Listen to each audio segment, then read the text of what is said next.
बच्चों, हम ग्रामर का 5वां चैप्टर पढ़ने जा रहे हैं, चैप्टर नंबर 5, जिसमें यूज ऑफ क्या है, ए और एन का। आज हम सीखेंगे कहाँ पे ए का यूज किया जाता है और कहाँ पे एन का। ठीक, देखिए बुक, देखिए आपकी बुक में लिखा हुआ है यूज ऑफ ए। जो शब्द कंसोनेंट, ठीक, जो शब्द कंसोनेंट से शुरू होता है उस शब्द के पहले किसका यूज किया जाता है? ए का। आपने इंग्लिश में पढ़ा है कितने कंसोनेंट्स होते हैं? 21 यानी 21, है ना। अगर कोई शब्द कंसोनेंट से स्टार्ट हो रहा है तो उसके पहले हम किसका यूज करेंगे? ए का यूज करेंगे। ठीक, दूसरा है एन। अगर कोई शब्द वॉवेल से शुरू होता है, ठीक, वॉवेल कितने होते हैं? 5। अगर कोई शब्द वॉवेल से शुरू होता है तो हम उसके पहले किसका यूज करते हैं? एन का। समझ गए सारे बच्चे? समझ गए ना? चलिए हम कुछ एग्जाम्पल ले लेते हैं जिससे आपको अच्छे से समझ में आ जाएगा। पहला एग्जाम्पल है एप्पल।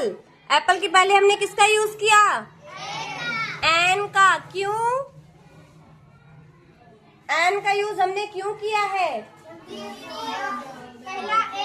वेरी गुड, क्योंकि एप्पल का पहला शब्द जो है ये ए है। दूसरा लेते हैं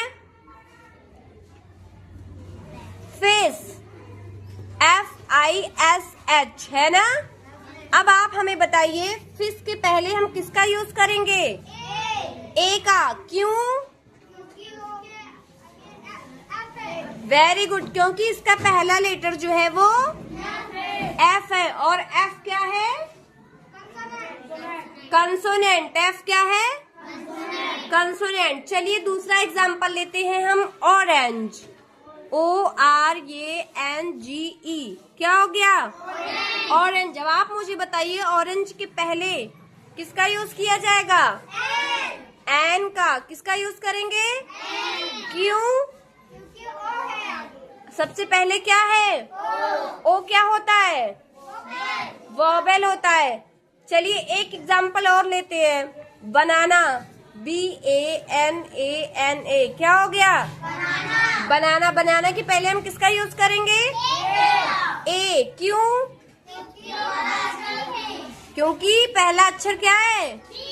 बी है और बी क्या है? कंसोनेंट। वेरी गुड, आपको समझ में आया? हम ए और एन का यूज कहाँ करते हैं? सबको समझ में आया या नहीं आया? तो आज हमने क्या सीखा? आज, हाँ वेरी गुड, क्या सीखा? आज हमने सीखा यूज ऑफ ए और आज हमने सीखा यूज ऑफ ए और एन। ए का यूज कहाँ करते हैं और एन का यूज कहाँ करते हैं? अभी आपसे कोई पूछेगा तो आप आंसर दोगे? Very good.